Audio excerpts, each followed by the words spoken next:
بسم الله الرحمن الرحيم يا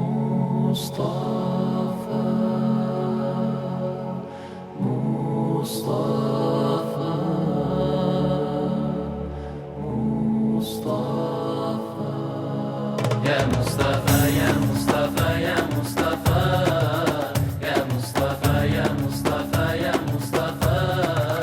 يا مصطفى يا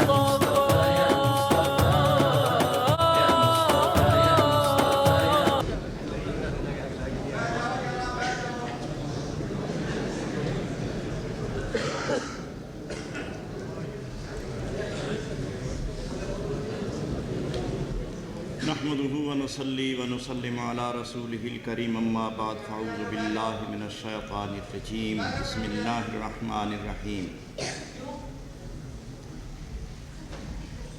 واعتصموا بحبل الله جميعا ولا تفرقوا واذكروا نعمة الله إذ كنتم أعداء فألف بين قلوبكم فأصبحتم بنعمته إخوانا صدق الله مولانا العظيم ان اللہ وملائکتہ یصلون علی النبی یا ایھا الذین آمنوا صلوا علیہ وسلموا تسلیما اللہم صل علی سیدنا محمد وعلی آل سیدنا محمد وبارک وسلم وصلی علیہ ایک مرتبہ اور درود و سلام اللہم صل علی سیدنا محمد وعلی آل سیدنا محمد وبارک وسلم وصلی علیہ.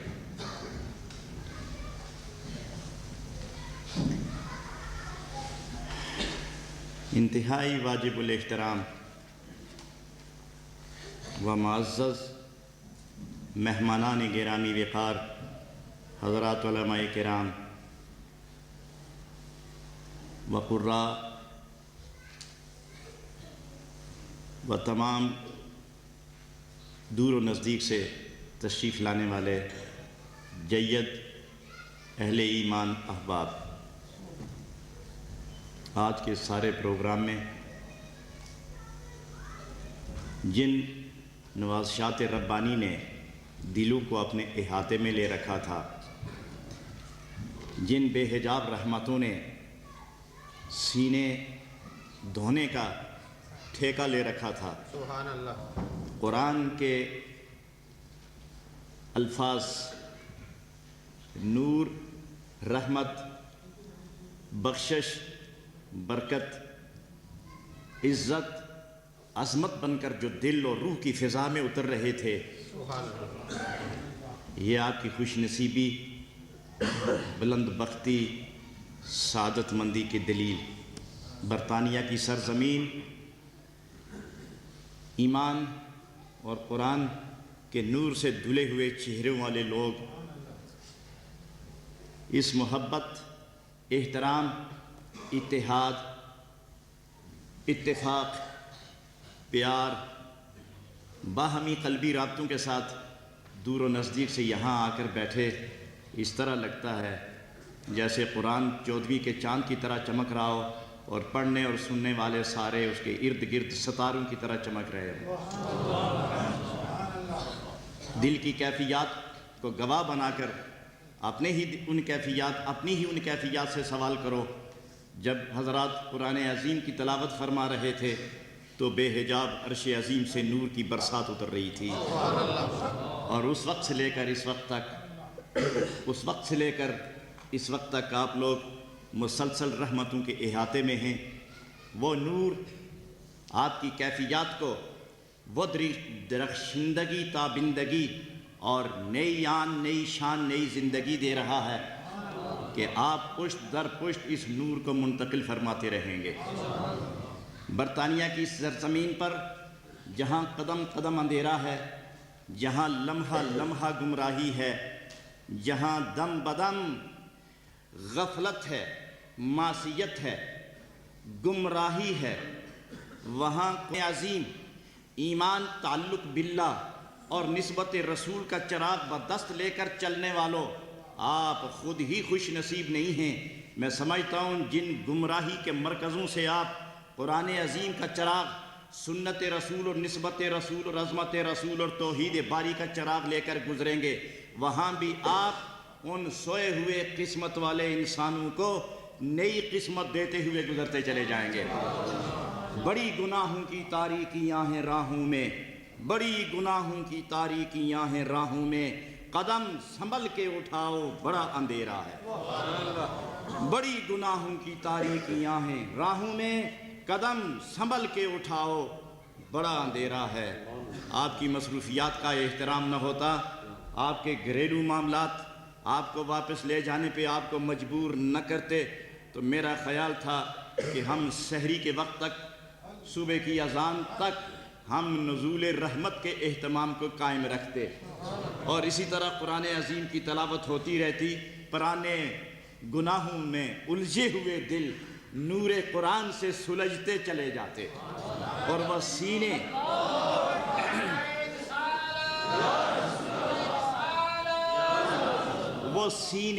جو گناہوں سے تنگ ہو گئے ہیں، وہ دل جو معصیت سے مردہ ہو گئے ہیں، وہ فکر جس کو آلائش نے گناہ کی آزمائش نے زنگ آلودہ کر دیا ہے، اس کو ہم قرآن کی شان پہ چڑھا کے وہ تیزی بخشیں کہ مومن تو چلے فرش پر لیکن تیری فکر عرش پر ہو، مومن تو چلے فرش پر لیکن توحید کے جلووں میں الجھتا ہوا چلا جائے، تو اس زمین میں چلے گناہ تیرا راستہ روکیں، سنت رسول کے چراغ سے گناہوں کو مسلمان کرتا ہوا گزر جائے، تیری راہ گناہ روکیں، میں کہتا ہوں گناہ روکیں تیری راہ، لیکن گناہ کو یقین ہو جائے کہ نبی کی بارگاہ کا، اللہ کی بارگاہ کا سفیر اور نبی کی بارگاہ کا فقیر ہم نے اگر گناہوں سے اس کا راستہ روکا تو وہ نور کی تلوار سے راستے کاٹتا ہوا چلا جائے۔ آج قرآن عظیم کی اس عظیم الشان رحمتوں بری محفل میں جن حضرات نے تلاوت قرآن سے ہمیں معزوز کیا، ہمارے خفتہ بخت بیدار کی، ہمیں معصیت سے بچنے کی دعوت دی ہے، میں ان سب کو اللہ اور نبی کریم علیہ السلام کی رحمت کے بھرے ہوئے دامن جو انہوں نے یہاں آ کے منتشر کر کے گلہائے قرآن پھینک پھینک کے سب کی زندگی معطر کر دی ہے، میں ان کو مبارک پیش کرتا ہوں، اور جن حضرات نے اس محبت اور عظمت اور قرآن کی عزت اور نورانیت سے اپنے مستقبل کو درخشاں بنانے کے لیے تکلیف اٹھا کر یہاں پہنچے ہیں، میں آپ کی آمد کا اپنی جانب سے، انجمن کی جانب سے اور اس مدرسے کے معاونین، خدمتگار حضرات، ان سب کی جانب سے آپ کا شکریہ ادا کرتا ہوں۔ حضرات علماء کرام، ججز حضرات نے جس صدق و محبت سے بلا رعایت فیصلہ کیا ہے وہ یقیناً سب کو منظور ہے، اور انشاءاللہ پروگرام یہ ہے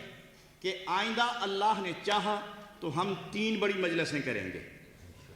آپ سب حضرات سے مشورہ کر کے انشاءاللہ بفضلہ و باحسانہ 3 بڑی مجلسیں کریں گے، اور پاکستان، ہندوستان سے اور برطانیہ بھر کے قاری حضرات کو قبل از وقت اطلاع دی جائے گی، ایک بڑی مجلس لندن میں ہوگی، دوسری برمنگم میں اور تیسری مانچسٹر میں۔ ہم یہ چاہتے ہیں کہ قرآن عظیم کے نور کو اتنا محیط کر دیا جائے کہ ایک برطانیہ نہیں، جس طرح برطانیہ والے سارے جہان پر چھا گئے تھے، سمٹتے سمٹتے ایک جزیرے میں آ گئے ہیں، اے ایمان والو اس قرآن کے اندر سمائے ہوئے قرآن کو ایسا پھیلاؤ کہ سارا عالم قرآن کے ورق کے نیچے آ جائے، اور یہ ساری ہے اے مومن جدھر جائے قرآن ہاتھ میں لے کے، قرآن ہاتھ میں لے کے چل، سنت رسول ہاتھ میں لے کے چل، ایک ہاتھ میں قرآن رکھ اور دوسرے ہاتھ میں نسبت رسول رکھ، جس راستے سے گزرتا چلا جا تو قرآن اور سنت رسول کے درمیان قوم کو نئی زندگی تقسیم کرنے کا پیغام عام کرتا چلا جا، یہ آپ کی شان ہے دوستو۔ علماء کرام اور ہمارے معزز مہمان جناب چودھری عبدالقیوم صاحب، خدا انہیں سلامت رکھے، جس طرح جناب الحاج مولانا محمد بوستان صاحب قادری اور جناب مہمان خصوصی حضرت چودھری محترم چودھری عبدالقیوم صاحب نے اپنے پاکیزہ خیالات کا احساس فرمایا اور ایک نئی دعوت دی ہے قوم کو اتحاد کی، اس کو ایک عام لفظ سمجھ کر اس سے صرف نظر نہ کیا جائے، بلکہ اللہ کے اس فرمان پر عمل کریں کہ وَاعْتَصِمُوا بِحَبْلِ اللَّهِ جَمِيعًا وَلَا تَفَرَّقُوا. بس یہ آخری باتیں سنیں. وَاعْتَصِمُوا بِحَبْلِ اللَّهِ جَمِيعًا وَلَا تَفَرَّقُوا. اللہ کی رسی کو سب پکڑو، مرد سب پکڑو، عورتیں سب پکڑو، بچے ہوں کہ جوان، بوڑھے ہوں کہ جوان، بچے ہوں بالکل بچے ہوں یا مراہقت کی عمر ہو، عورتیں ہوں یا مرد، جس نے پڑھ لیا لا الہ الا اللہ محمد الرسول اللہ، اس اللہ کی رسی کو مضبوط پکڑو اور اختلافات باہمی کا جنازہ نکال دو. اختلافات باہمی کو ہمیشہ کے لیے دفن کر دو اور خود محبت کے کفن میں سمٹ جاؤ. اپنے اندر بھی محبت رکھو، باہر بھی محبت رکھو، زبان میں بھی محبت رکھو، نگاہ میں بھی محبت رکھو، قدم میں بھی محبت رکھو، روح جسم جان تن من ظاہر باطن میں محبت خدا، محبت رسول اور محبت مومن رکھو. جس راستے سے گزرتے جاؤ کسی پر عیب بینی، نکتہ چینی، اے مومن یہ تیرا مقام نہیں، عیب مٹانا، دوسرے کی توہین کرنا تیری شان نہیں، توہین کی جگہ تعریف کرنا تیرا حق ہے. زبان کھلے تو خوشبو سے، آنکھ اٹھے تو حیا سے، سر جھکے تو سجدے کے لیے، قدم بڑھے تو نیکی کے لیے، ہاتھ اٹھے تو خدا کے لیے، دل پھڑکے تو ذکر میں، احساس جوانی پائیں تو محبت رسول میں. اور جب تک یہ کیفیت پیدا نہیں کرو گے، میں سمجھتا ہوں کہ اس انگلستان میں رہ کر حق کے سکونت ادا نہ کر سکو گے. اور یہاں حق کے سکونت اس وقت تک ادا نہیں ہوگا جب تک ایمان والوں ایک ہو کر نبی کے کلمے کا نور ہر دل میں نہیں اتارو گے. اس کے لیے اتحاد لازمی ہے، محبت لازمی ہے. اختلافات ختم کرو، محبت اور پیار کا چراغ جلاؤ، محبت کے دیپ جلاؤ، عشق و الفت کے چراغ جلاؤ، جدھر جاؤ محبت کا پیغام عام کرو. پھر دوسری بات عرض کروں، جہاں جہاں بھی نبی پاک کے غلام اس برطانیہ کی پارلیمنٹ میں بحیثیت اسلامی نمائندہ ہونے کے پہنچنے کا ایک پروگرام بنا رہا ہو، جس ملک میں بھی ہو، جس شہر میں بھی ہو، ہارنا جیتنا چھوڑو لیکن اس کی مدد کرنا فرض سمجھو.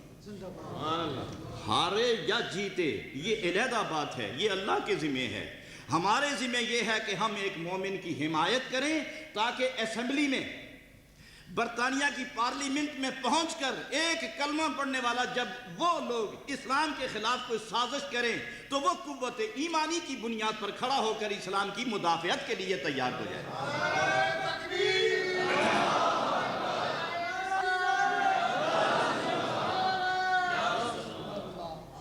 جہاں جہاں مدرسے ہیں ان کی معاونت کی جائے، اور جہاں قرآن کھلتا ہے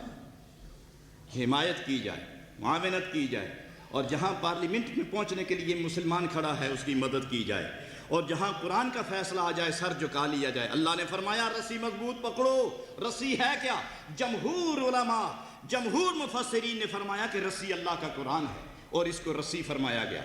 یہ ترجمہ سنو میں ختم کر دوں. اس کو قرآن عظیم کو رسی کے ساتھ تشبیہ دی گئی ہے، اور آپ کو علم ہے کہ کوئی رسی ایسی نہیں کہ جس کے سرے دو نہ ہوں.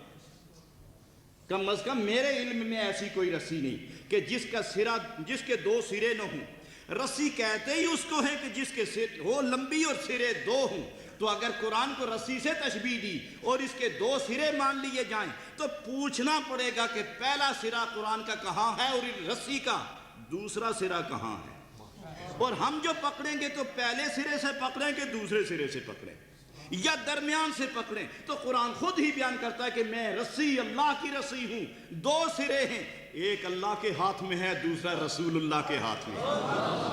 فرمایا وہ رسی پکڑو جس کا ایک سرا نبی نے پکڑ لیا، دوسرا خدا نے تھام لیا، درمیان میں تم آ جاؤ تاکہ ادھر نظر پڑے تو مصطفیٰ نظر آئیں، ادھر نظر اٹھے تو خدا نظر آئے. تم درمیان میں رہو کہ خدا بلائے تو نبی پشت پناہ ہو، جو نبی اپنی طرف کھینچے تو خدا پشت پناہ ہو. ادھر جاؤ تو ہدایت ہو، ادھر جاؤ تو ہدایت ہو. تو سچ پوچھو، دل سے پوچھ لو، دل ہی سے پوچھ لو کہ وہ لوگ جن کے ہاتھ میں قرآن آ گیا ہے اور ایک طرف خدا اور دوسری طرف مصطفیٰ آ گیا ہے، خدا اور مصطفیٰ کے درمیان رسی پکڑنے والوں، کب تک اختلاف کرو گے؟ مر کے بھی نہیں اختلاف کر سکو گے. یا رسی چھوڑو یا اتفاق کا اعلان کرو. اگر رسی پکڑنی ہے تو ایک ہو کے رہنا ہوگا، جب ایک ہو جاؤ گے تو پھر کندھے سے کندھا ملے نہ ملے، دل سے دل مل کے رہے،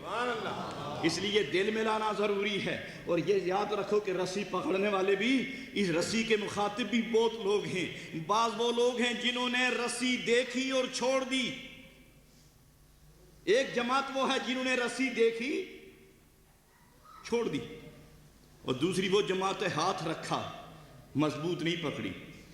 اور تیسری وہ جماعت ہے جس نے پکڑی اور پھر پکڑ کے ہی رکھی۔ جنہوں نے رسی کو دیکھا اور پکڑا نہیں، یہ سب کافر ہیں۔ جنہوں نے صرف ہاتھ رکھا پکڑا نہیں، یہ سب منافق ہیں، اور جس نے پکڑ کے مضبوطی سے تھام لیا، یہ سب مومن ہیں۔ یہ رسی آپ کے دلوں میں بھی ہے، آپ کے گھر میں بھی ہے، یہ عورتوں میں بھی ہے، مردوں میں بھی ہے، بچوں میں بھی ہے، جوانوں میں بھی ہے۔ یہ چھوٹے ہیں، بڑے ہیں، امیر ہیں، غریب ہیں، مریض ہیں، تندرست ہیں، وہ کیسے بھی ہیں، اس رسی سے ان کی وابستگی۔ تو کملی والے جب ایک جگہ سے رسی کھینچیں گے تو یہ رسی مشرق میں بھی ہے، مغرب میں بھی ہے، شمال میں بھی ہے، جنوب میں بھی ہے، ایشیا میں بھی ہے، عرب میں بھی ہے، عجم میں بھی ہے، یورپ میں بھی ہے، عرش میں بھی ہے، فرش میں بھی ہے۔ تو جس کے ہاتھ میں رسی آ گئی، جب کملی والے نے رسی کھینچی تو جس کے ہاتھ میں ہے وہ کھینچا ہوا چلا جائے۔ اس لیے اس رسی کو مضبوط پکڑو۔ اور آج آپ نے دیکھا کہ اس رسی والوں نے آج کتنا نور برسایا یہاں، آنے والوں، پڑھنے والوں، پڑھانے والوں، اہتمام کرنے والوں، آپ خوش نصیب ہیں۔ خداوند عالم آپ کو دنیا اور آخرت کی خوشیاں نصیب فرمائے۔ اب دوستو ہمارا پروگرام تھا کہ 10 بجے ختم کریں گے، لیکن آدھ گھنٹہ زیادہ ہو گیا، معذرت خواہ ہیں۔ اب باضابطہ اعلان کے مطابق انعامات تقسیم ہوتے ہیں، پہلے نمبر، دوسرے نمبر، تیسرے نمبر۔ چیئرمین جمن محی الاسلام صدیقیہ برمنگھم وہ کھڑے ہوں اور ایک ایک انعام پیش کرتے جائیں۔